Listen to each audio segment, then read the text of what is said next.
ay dumaan naman po kayo ng mga pre-test, di ba? Ng examination sa TESDA bago po kayo nakapunta dito. And karamihan naman po sa inyo ay mga professionals na. Okay po? So yung ating pong online session, tatagal lang again for 1 hour up to 1 hour and 30 minutes. It depends po on the discussions. Pero hindi po tayo lalagpas doon. Pag hinihintay lang po ng pagkakataon, saka lang po tayo lalagpas doon. Okay po? So this is for the UC1.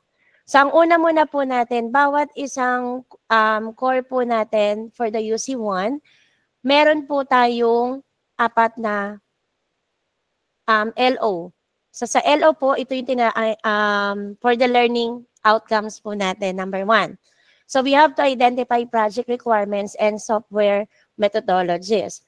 So dito po, magpo-focus po tayo sa foundations ng on how to create the software projects. Kaya nga po yung mga 4th year na ng BSIT, BSIS, mga ComSci, mabilis na po sa inyo ito. And then, of course po, yung mga teachers natin na nagtuturo ng programming, wala na po tayong magiging problema sa software methodologies natin. Ayan. So, for this one po, of course po, kasama po dito yung ating brief overview para po sa pag-identify po natin ng project. So, for this one, so this is about on the, how do you call this one po? Yung project outcomes. So, yun po yung mga kinakailangan po natin na ma-identify po dito. Sa project outcomes po natin, yun po yung 5 para po sa program ng web dev po ni Corfield. Yung calculator, kiosk, examination, catalog, and directory. So, pag doon po ang gagawin po natin, pagdating po sa flowchart, system flowchart lang po muna yung gagawin natin. Kung ano lang po yung, medyo magpo-focus po ako, ano yung posibleng lumitaw during the assessment. Okay po? And, of course po, about the software methodologies. Oops. Ayan. For identifying po ng atin pong project requirements, so for this one, this is about, this is considered as the crucial. Hindi ko pa dala yung pen tab ko. Kailangan po magkaroon tayo ng foundation, no? Ano nga ba yung mga, yung ating mga business objectives, planning resources, and of course, mitigating risk. Lagi po kasi tayo kapag gagawa po ng isang project, ano po yung mangyayari kapag po hindi naging successful yung pagraran po natin ng programs. So bilang mga web developer po, hindi lang po tayo naka-ready for the plan A.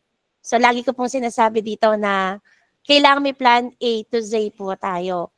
Pag hindi po na gumana yung ating isang design or ating program o yung ating projects, dapat mo may plan B kayo. So parang sa mga magde-defense, hindi po pwede na iisa lang po yung may hawak ng files. Kaya po tayo grupo.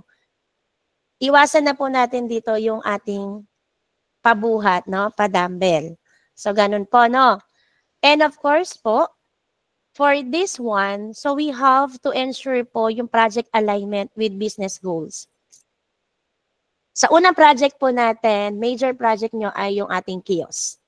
So sa kiosk po natin, focus na po ako sa e-commerce kasi yun naman po yung halos katulad ng Lilitaw. So yung i-discuss po natin sa inyo, hindi po pwede kasing kaparehas sa kaparehas kung ano po yung lalabas sa ating mandatory assessment, but at least may similarity. Sabi po ng mga 2 batches na nag-exam, mas mahirap pa daw po yung training kaysa dun sa assessment. At kapag ganun po kasi yung approach, dapat mas maipapasa po natin. Kasi mas mahirap nga po yung naging training po natin. Okay po? For the kiosk po natin, kung ang goal lang po, lagi lang po natin titignan, importante po dito magbasa. Sa business proposal po, kapag po nakalagay ay mag-create po tayo ng e-commerce lang, na wala pong registration, ibig sabihin, iti-take aside na po natin yung registration.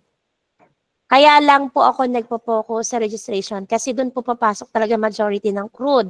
Di ba po, mag-create ka, and of course po, magkakaroon po tayo na magdi-delete ka ng mga information, mag-i-edit ka po ng information. At least po ay magkakaroon po tayo ng enough idea about the algorithm, logical design nung gagawin po natin. So pag yung business goal, and then po paggawa po natin ng SAD, ang first part po kasi dito ay gagawa po tayo ng System Analysis and Design, chapters 1 to 3 for 1 hour. Okay po, yun yung magiging target po natin dito. And of course po, this is also on help us on the resource planning and management. For this resource planning po natin, wala pala ditong ano, no? Sunod nga, gagamit akong laptop. For the resource planning and management po natin, kailangan kaya po natin mag-identify ng hardware and software.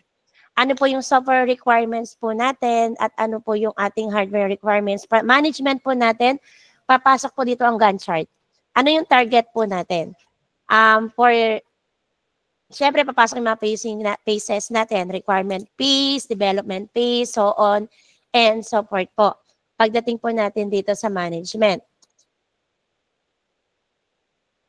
And, kasunod na po yung atin sa project risk and misunderstanding.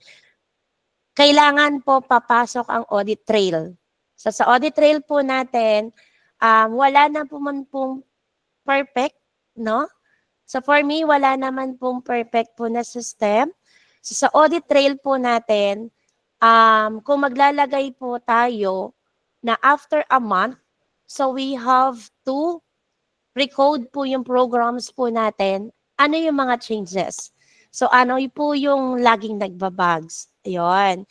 So para po kapag po nagre-deploy po tayo ng specific project, alam na po natin kung ano po yung i-adjust, no? So this is about the first part ng atin pong UC1. So, par may question po? Sabi nila, ang dami pala nating ano dito. Okay. So, punta muna po ako doon sa ating gagawin na chapter 1 ng ating SAD. Ayan. Ano nga ba yung mga types ng project requirements po natin? For these project requirements po natin, kinakailangan, of course, ma-identify po natin yung 4 part ng requirements. Medyo mas advanced po ito kasi ang target po natin dito ay industry approach. Okay po? First, for the functional requirements. For the functional requirements po, kailangan ma-identify po natin ano yung nagagawa ng system. So, focus muna po ako dun sa first project natin, yung pinakasimpleng project natin, which is the calculator. So, kung mapapansin po natin dun sa calculator natin, yung design po noon ay meron lang po tayong 3 fields. Isa po sa num1, isa sa num2, saka po dun sa result. Ganun lang po siya kasimple. Ano po yung mga ina-expect po natin dito? So, ito ba ay mag-a-add? So, MDAS lang po ang gagamitin po natin. So, para magkaroon tayo ng idea. For the MDAS po, so we have the multiplication, division, addition, and subtraction. Wala na pong iba. Hindi po scientific yung gagawin natin. Kasi po, sabi ko nga po sa inyo, pure coding po ito. So wala pong advance na mangyayari sa atin. Okay po? So pakitandaan po yan. For the non-functional requirements po natin, of course po, paano po magpe-perform yung bawat functions? So kinakailangan po natin, pag sinabi po nating add, kailangan mag-a-add. So, sa flowchart po natin, paano na naman siya papasok? Sa diagram natin, paano na naman po siya papasok? Okay po? Next po natin is the, technical requirements. For the technical requirements po natin, of course, the technical aspect and constraint. Yan. So, syempre, calculator lang naman. Simpleng-simple, di ba? Ang common error po dito, dahil nga po, pag nagawa na po natin yung isang frame, no, yung isang module, for example, module ng addition, kailangan ma-practice po natin dito yung Bachelor of Science in Copy-Paste. So, ang ano lang po natin dito kung paano natin babaguhin yung mga symbols. So, wag po natin pahirapan yung sarili natin. Meron po akong approach na ipapakita sa inyo pag nagko-codes na po tayo wherein pa isa-isa na kapag gumana na, pwede na po natin gamitin sa lahat. So, iiwasan po natin dito na i-code na po natin ng dire-diretso. Then saka natin hahanapin po yung error. Halimbawa po, sa registration, isang field muna tayo. Kapag po ikaw ay nakapag-add at successful po siya, so, ibig sabihin, pwede mo nang i-copy yung specific line po na yon.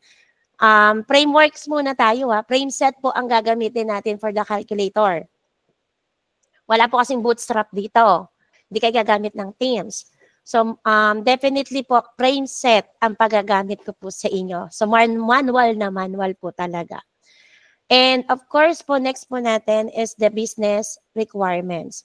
For the business requirements po natin, of course, magpo-focus po to sa higher level. Okay, and objectives. For this time po, we have to identify the objectives, no? Doon na po tayo sa general objectives. And of course po, for the requirements po na nakikita ninyo sa screen po ninyo, kailangan po ma-identify natin yung scopes and deliverables. So, paano yun? Anong scopes natin? To develop calculator, simple calculator, ano yung mga deliverables natin? Ano po ba yung mga functionality na ine-expect natin dun sa calculator natin? Ganun lang po kasimple ang atake po natin para masabi kung ano po yung mga project requirements. So mamaya po, magkakaroon, at the end of the presentation, meron pong case study for this UC1, LO1. Tingnan po natin kung paano gagana yung critical thinking po natin for this one. And, syempre, gagamit tayo ng ChatGPT. Wag naman po masyadong abrupt, no? Paki-humanize naman po kapag magsasubmit po tayo ng ating mga portfolio. Okay? For the gathering po natin ng project requirements, sabi sa inyo, puro theory lang po ngayon, na paki-ano na lang po sa atin. Sige nga po, paano ba tayo mag-gather ng mga requirements? Ano-ano, yung mga nagka-capstone diyan. Yung mga tapos na po diyan. So, ano yung first step po natin na ginagawa para malaman po natin kung ano yung pangangailangan ng ating kliyente? Habang nagkakape kayo. Yes po, Sir J. Mart? First one po is identify the problem. Galing. Apo. And second po is set a plan and analyze. Third one is making a design. Implementations. Testing and deployment. Ayun. Sir, anong software methodology yan? So, pwede po tayong gumamit ng SDLC, pero in terms of methodologies po, pwede tayong gumamit ng kahit ano po, which is Agile, RAD, Rapid, or etc. po. Ayun, very good. Ayan, naano na sir yung software methodologies. Napakahusay. Ayan. So, iyon po, no, yung mga pieces. So, ibig sabihin, alam na po natin yung ating mga gagawin. Okay po? Thank you so much po. Palakpakan naman natin si Sir J. Mart. Ayan. So, medyo, most of the contents po, napahapyawan na po ni Sir J. Mart. So, dito po, syempre, paano natin malalaman yung mga problem na identify po ni Sir J. Mart? So, through interviews. No? So, kailangan po natin, syempre, alam ko naman in reality, ang gagawin po natin dito, hanapin na po natin yung problem, di ba? And then saka tayo gagawa ng solusyon. Hindi po tayo nag-i-interview. Di ba po? Karamihan nga sa atin gumagawa na ng project eh. And then ang documentator yung yung sumusunod. Di ba ganun po tayo? O, di ba tumatawa kayo? Kasi di ba totoo? Ganon. So ang hari at reyna, yung programmer. Hindi, ang gusto ko ganito yung ayos. So ngayon itong mga documentaries, mag-a-adjust. Pero yun po yung practice natin. Pero in reality po kasi, kailangan hanapin muna natin yung problems. Kasi ano ba yung gaps? So yun yung mga hinahanap natin po dito. Okay po? Survey questionnaires, workshops, and of course po document analysis and through observation. So ito po yung karamihan, common na ginagamit natin, how to gather the project requirements po natin. At syempre po, yung mga methods po nito, makakatulong para hanapin po natin yung gaps. No? Ngayon, after nito, magka-come up na po tayo dun sa idea. Ito pala yung problema. Yung isang company, nagma-manual pa sila ng computation. So that will be the reason kung bakit ako gagawa ng calculator. So yun po, at least, nagkaroon po ng direksyon. So, although alam naman po natin yung first project ninyo ay calculator, so kunyari lang na meron tayong identify po na problem po doon. So, para po, ito din po, suggestion ko na lang din po sa mga nag-handle po ng programming, gawa po tayo ng isang project na kung saan, mula umpisa, kapag nabuo po nila, makakabuo po sila ng isang buong project hanggang sa dulo. Kung saan na-apply po natin yung bawat part ng lesson, pero hindi nila namamalayan, may isa silang buong project na nagawa. So, ganun po yung gawin po natin. So, yung iba po, nabanggit po ni Sir J. Mark about the software methodology po natin. For the software methodologies po natin, of course, so ito po yung halos ginagamit po natin na frameworks, no? So, structure and what else? Ito din yung ginagamit natin for the systematic planning, di ba? Execution and delivery. Isa sa nabanggit po ni Sir J. Mark ay ang agile. Di ba po? So, yung agile, pag po kasi IT, halos dito po siya papasok, no? Halos ito na po yung medyo magkakaroon po tayo ng mas, ano yung sabi natin? Kasi dito po, right after po ng nakita mo po yung naging error, balik tayo. So, hindi na po tayo mag-i-interview. Hinahanap na po natin kung ano yung error po. And I would like to introduce also the waterfall. Sa waterfall po, modified na po ang ginagamit ngayon.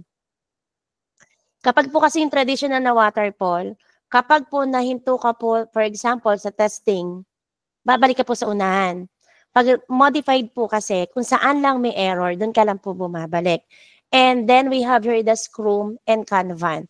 Scrum and Kanban po halos ginagamit na po sa industry. And one thing nga po na natuwa po ako nung binalikan po ako ng isang estudyante from the previous batch, which is nasa DSWD na po ngayon, si Sir Abel, natuwa po ako kasi yung Scrum po pala tsaka Kanban, ginagamit ng DSWD. So, iyon po. Kaya daw po nung nandoon siya, naalala niya yung klase namin. Nakakatuwa lang. Kasi diba, sa industry, mas nagagamit po nila yung dalawa po na ito. So, bigyan natin ng konting pahapyaw. Nabanggit na rin po ni Sir J. Mark about the agile. Ayan, hina-heart ko yung sarili ko, no? So, sa agile po natin, of course po, for this, ginagamit lang po natin yung agile po, para sa mga maliliit, no? Maliliit na mga projects. And then, of course, manageable increments. Kapag po yung kliyente natin, meron po silang for added features po na hindi naman nalalayo dun sa kanilang mga official or original na idea. And of course po, yung flexibility nito, no? And continuous feedback. Okay po? So, yun po yung sa may agile po natin. So, this is about the collaboration of the client and then the programmer. So, ano po yung frameworks na pwede natin gamitin? So, we have the Scrum and Kanban. Ayan, check na po tayo. Ano ba yung Scrum and Kanban na yan? Ano ba yung pagkakaiba-iba nila?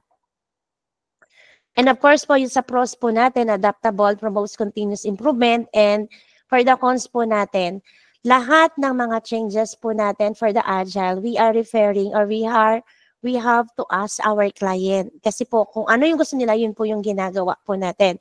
So this is different from the ideas na kung ano yung gustong mangyari ng developer, gamit na lang po sa mga client po natin. Yun yung difference po ng Agile po natin. Okay po? And for the other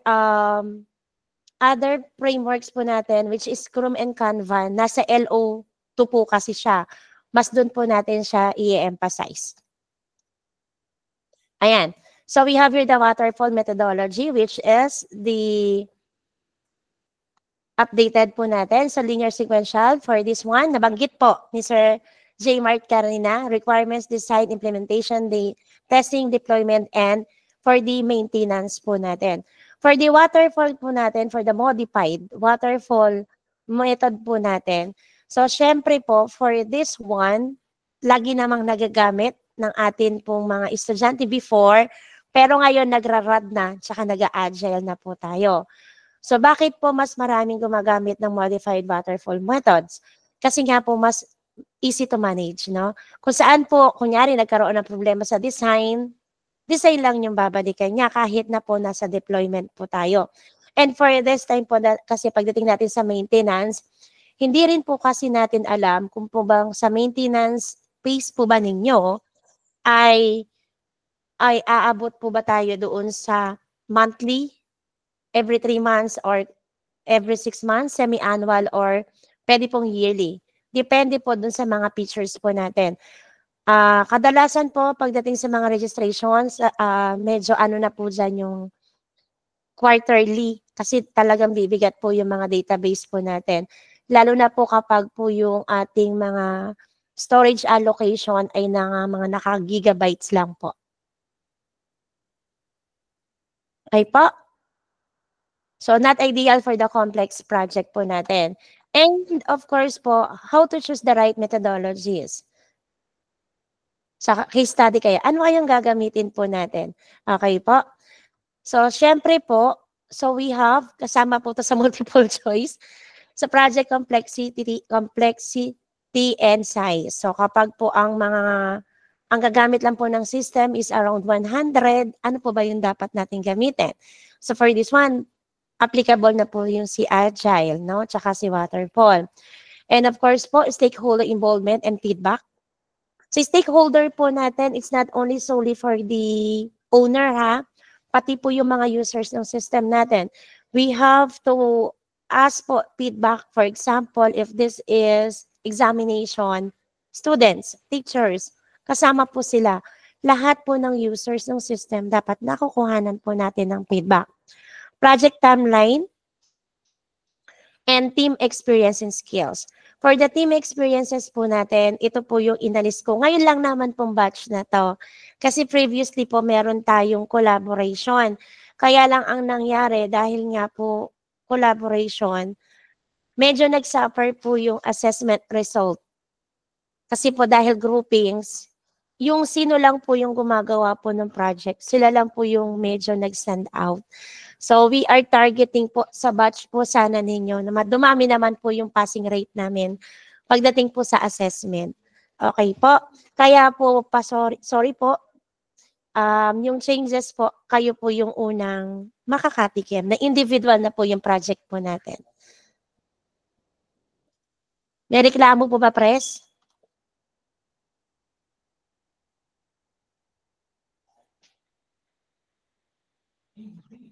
Hello, Pres. Nandyan ka pa ba o naggagawa na kayo? May ginagawa na po kayo away from the keyboard? Ayan. So, Wala dito naman po, na pong questions, ma'am. walang question. So, for the case study po natin, don't worry po, this is brief lang naman po para po sa akin, sa case study po na to para sa LO1 po natin. Kahit po mga ano lang, 10 sentence lang po, no? Sa project study po natin, we have to develop a e-commerce website, no? Naku po, sabi nilang ganon. Parang sumobra dito sa, para saan po yung simple e-commerce po natin. So, kailangan po magkaroon tayo ng agreement.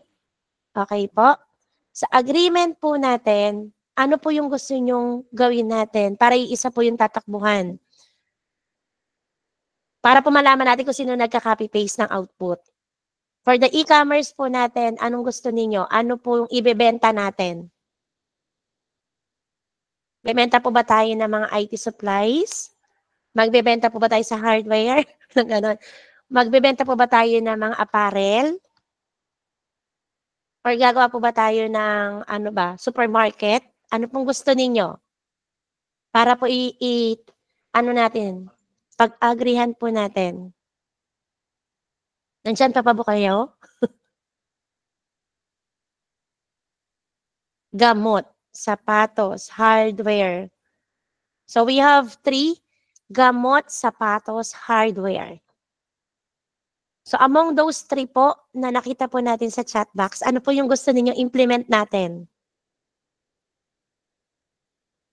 So mas maganda po na magkaroon po tayo ng cooperation, apparel, ayan. So dalawa po tayong apparel, ayan, hardware. Parang aanim lang ang estudyante namin, Aanim ang estudyante, pipito, yung iba away from the keyboard na po. So, ayan. So, sapatos, 3. Supermarket, hardware po, 2. 3 na po yung apparel. Any nomination po? Kailangan po isa lang muna tayo ngayon. And then sa susunod po magkakahiwa-hiwalay tayo. Ayan.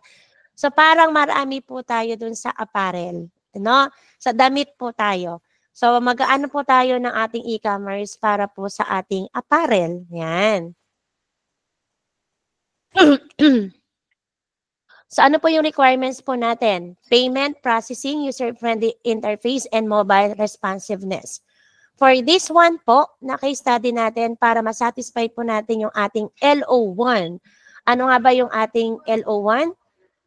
So, that is identify project requirements on software methodologies. So, for this one, anong methods po among the 4 ang atin pong gagamitin? Okay po. Sabi niya, ma'am, hindi naman po siya ganun ka-detailed. Sabi ko po sa inyo, adult learner po tayo. So we have a lot of preferences. You can screenshot po yung case study natin and this is individual. Ma-access nyo lamang po ang yung submission bin kapag kayo po ay naka-webdev 2025 na po na email address. Okay po? So, design. So, paano po tayo dito, project requirements po natin for the LO1 po natin is the project requirements. So, ano nga ba ang kakailanganin po natin dito? So, ang una po natin sa case study is the methods. Ano po yung gagamitin natin para po i-develop po ito? Kung saan meron po tayong payment, interface, at mobile responsiveness. 3 po yung objective po natin. Okay po? Ano kaya yung pwede nating gamitin po para dito? Any questions po?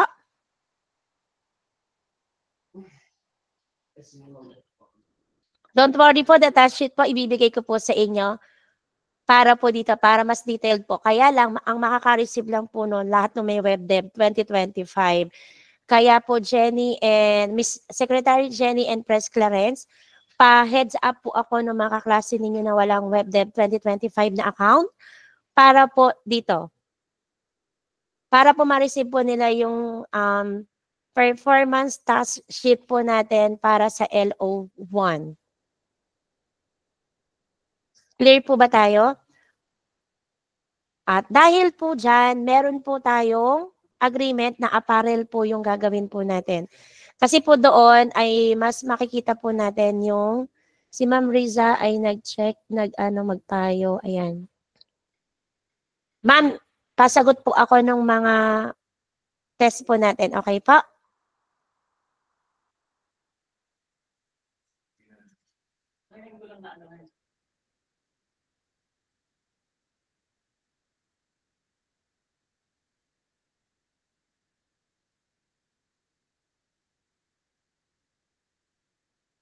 Wait lang po .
Opo.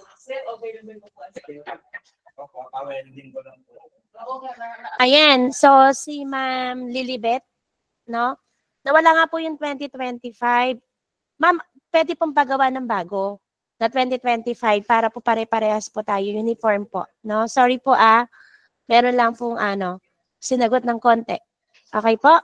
And for this one po natin, so ang outcome po natin ay iterative improvements po para do sa e-commerce natin, which is ang target po natin ay ang apparel, no? Sa apparel po natin, damit, no? Sa damit po tayo magfo-focus. Okay po? Okay po ba tayo dito? So, wag po kayo mag-alala. Wala naman po itong ganun kahirap. Sabi ko sa inyo, 10 sentence lang po, okay? And then po dun sa methods po na yon, why we choose that methods po. And then, punta lang po tayo dun sa konting design. Ano ba itsura ng atin pong output according po dun sa case study po natin. Ito po yung requirement May payment, user-friendly interface, saka mobile responsiveness. Ang kailangan lang po natin dito ay yung pinaka-dashboard. Okay po? So pag sinabi po nating dashboard, paglabas po ng website, ano po yung itsura niya? Kunyari po, katulad na nakita ito. Pag nakita ko to, meron po siyang may login, tas dahil apparel nga po tayo, ano yung mga tabs? Particular lang po tayo sa mga tabs niya. Teka po, example po tayo. Siguro po bukas meron na po akong nakalimutan ko lang po magdala talaga ng tabs Ayan, for example po, ito yung ating makikita nating interface. Tago ko lang to. Kita nyo to? Halimbawa po, ito yung aking apparel na e-commerce. Ano yung makikita ko sa kanya? May tab po siyang file, edit, view. Ganyan lang po. Simple architecture lang po. Tapos maglalagay lang tayo ng login. And then meron po tayo itong user. So yun lang naman po yung importante natin sa design. Simple design lang po. And then lagyan nyo po dito, for example, dito ilagay po natin yung may image po ng damit. And then meron po ditong add to cart. So ganyan lang po. Konting design lang po na makikita natin. At para po dun tayo mag-uumpisa. Ano po yung mangyayari dun sa mga susunod pa po natin na gagawin. Okay po? Clear po ba tayo doon? Ayan, thank you po sa heart at thumbs up po ni Ma'am Riza. At ni Ma'am Christine, Sir Liam, Ma'am Joanna po. So medyo more on theory muna po tayo. Again, this is only 2 weeks na theory po tayo and then welcome. Pagdating po ng June, medyo programming na po tayo. Okay po? Kasi kailangan po natin yung SAD. First part po kasi ng ating assessment ay gagawa kayo ng system analysis and design. So right after this po, i-open ko na po yung ating assessment. So you still have enough time until 5 o'clock para po matapos natin yung performance task natin. 1 at yung atin pong UC1 na assessment. UC1 LO1 na assessment. Okay po? Huwag kayong mag-alala, ma'am. Ma'am, naroon na po. Ma'am, paano po pag hindi po namin natapos yung aming task? Sabi ko nga po sa inyo, adult learner po tayo. Hindi po ito yung pag di mo natapos ay hindi ka pwedeng sumunod. Hindi mo pwedeng gawin yung susunod. May ipunan lang po kayo. Okay po? Pero pwede nyo po siyang gawin at your convenient time. Hindi po ito yung pag di mo nagawa ngayon, di mo na pwedeng gawin yung para bukas. Hindi po. Ang iniiwasan na po natin, maipunan po kayo ng magiging trabaho po ninyo. Okay? President Clarence and Secretary Jenny. So ngayon po mag-uumpisa yung task nyo. President Clarence, di ba ikaw na po yung isa sa admin natin dun sa ating FB page. Group pala, page group. So yung... Yes po, ma'am. So ang mangyayari po dyan, Pres and Sec, medyo screenshot lang po natin yung mga 3 to 5 screenshots lang po ng ating session and then post lang po doon sa ating FB group and then group picture po. Open your cameras na po.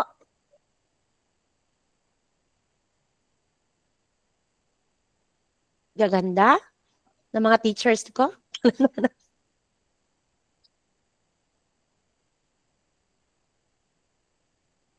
Ayan.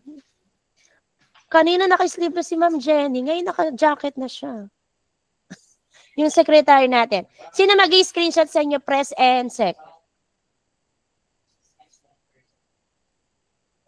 Si secretary na po, Doc. Okay. Secretary, it's your job po to take the screenshot of every online session. Ikaw na magbilang, sec.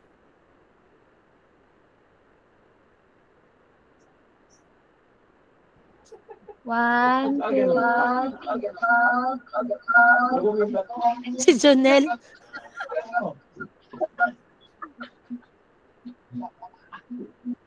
Mga dalawang shots, ma'am. Isa pa. Sec Jenny, isa pa. Ganun ba, ganun? Naka-mute si Jenny, hindi namin marinig.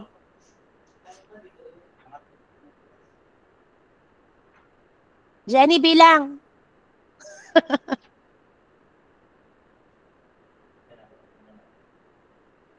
Clarence, ano ba nangyayari? Di yata bumibilang si Jenny.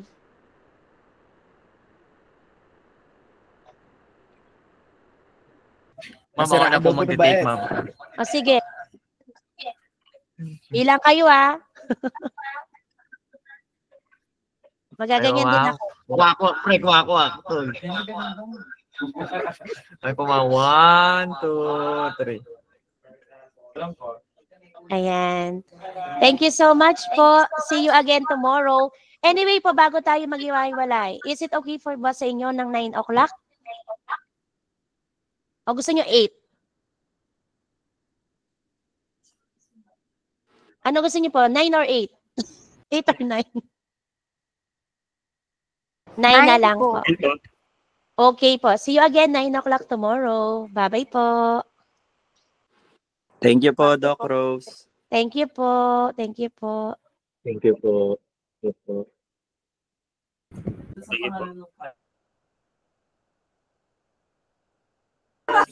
Thank you po, Doc. Thank you. Thank you po, Doc.